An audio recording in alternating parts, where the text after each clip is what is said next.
श्री कृष्णा।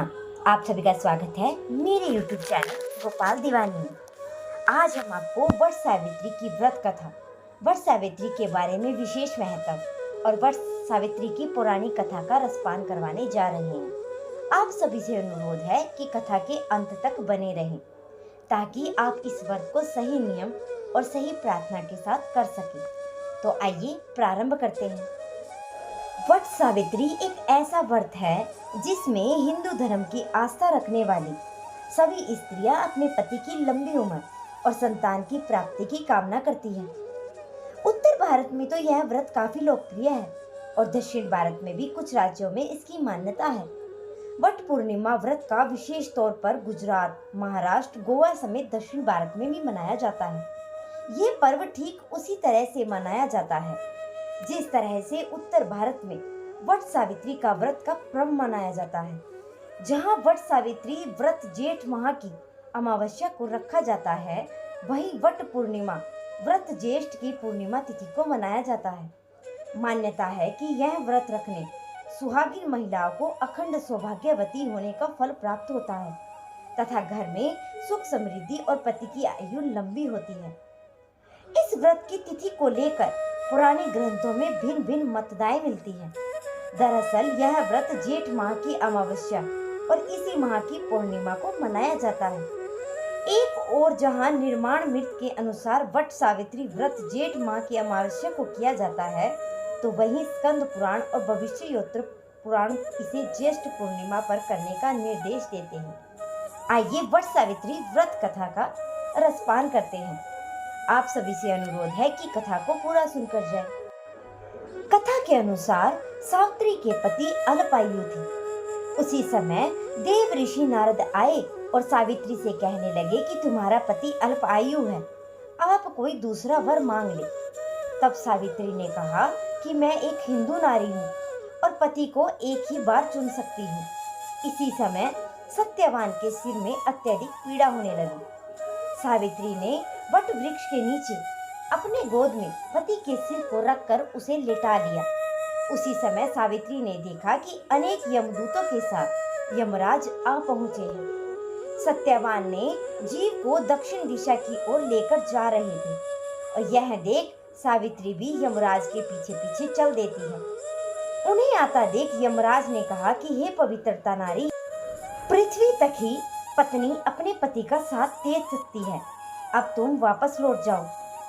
उनकी इस बात पर सावित्री ने कहा कि जहाँ मेरे पति रहेंगे, मुझे भी उन्हीं के साथ रहना है, यही मेरा पत्नी धर्म है। सावित्री के मुख से यह उत्तर सुनकर यमराज बड़े ही प्रसन्न हुए और उन्होंने सावित्री को वर मांगने को कहा और बोले कि मैं तुम्हें 3 वर देता हूँ, बोलो तुम कौन कौन से 3 वर लोगी। तब सावित्री ने सास ससुर के लिए नेत्रों की ज्योति मांगी और ससुर का खोया हुआ राज्य वापस मांगा एवं अपने पति सत्यवान के 100 पुत्रों की मां बनने का वर भी मांगा। सावित्री के यह तीनों वरदान सुनने के बाद यमराज ने उन्हें आशीर्वाद दिया और कहा कि तथास्तु, ऐसा ही होगा।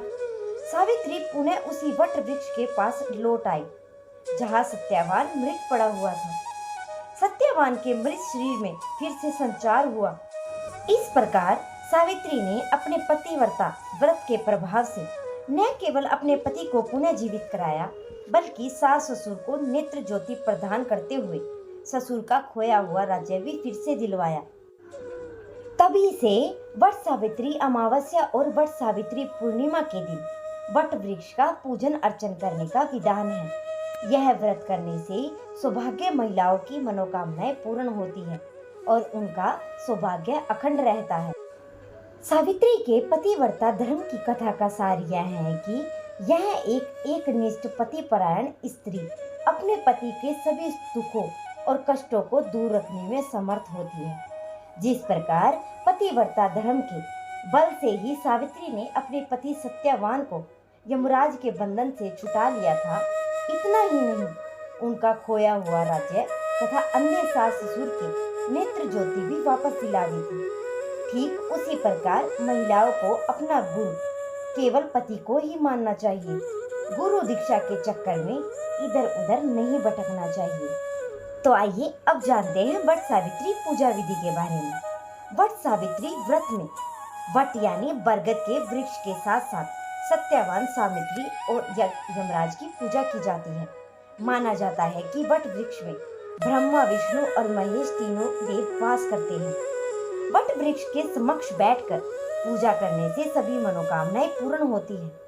वट सावित्री व्रत के दिन सुहागिन स्त्रियों को प्रातःकाल उठकर स्नान करना चाहिए। उसके बाद रेत से भरी एक बांस की टोकरी ले और इसमें ब्रह्मा देव की मूर्ति के साथ साथ सावित्री की मूर्ति की भी स्थापना करें। इसी प्रकार दूसरी टोकरी में सत्यवान और सावित्री की मूर्तियां स्थापित करें। दोनों टोकरियों को वट वृक्ष के नीचे ब्रह्मा देव को सावित्री की मूर्तियों की पूजा करें। तत्पश्चात सावित्री और सत्यवान की मूर्तियों की पूजा करें और वट वृक्ष को नीचे रखे जाते हैं और वट वृक्ष को जल दे। वट वृक्ष की पूजा हेतु जल, फूल, रोली, मोली, कच्चा सूत, भीगा चना, गुड़ इत्यादि चढ़ाएं और जल अभिषेक करें। वट वृक्ष के तने के चारों ओर कच्चा धागा लपेटकर 3 बार परिक्रमा करें और इसके बाद स्त्रियों को वट सावित्री की व्रत कथा भी सुननी चाहिए। कथा सुनने के बाद भीगे हुए चने का बायना निकालें और उस पर कुछ रुपये रखकर अपनी सास को दे। जो स्त्रियां अपनी सासों को दूर रहती है वे बयाना उन्हें भेज दे और उनका आशीर्वाद ले। पूजा समापन के पश्चात ब्राह्मणों को वस्त्र और फल का दान करें। इस बार वट सावित्री का पूजा मुहूर्त है। वट सावित्री व्रत जेठ माह की अमावस्या को रखा जाता है। पंचांग के अनुसार तिथि की शुरुआत 5 जून की शाम को 5:54 से हो रही है और इसका समापन 6 जून 2024 शाम 6:07 पर होगा। उदय तिथि को देखते हुए इस साल वट सावित्री का व्रत 6 जून को रखा जाएगा और वहीं इसी दिन पूजा के लिए शुभ मुहूर्त प्रातः 11:52 से दोपहर 12:48 पर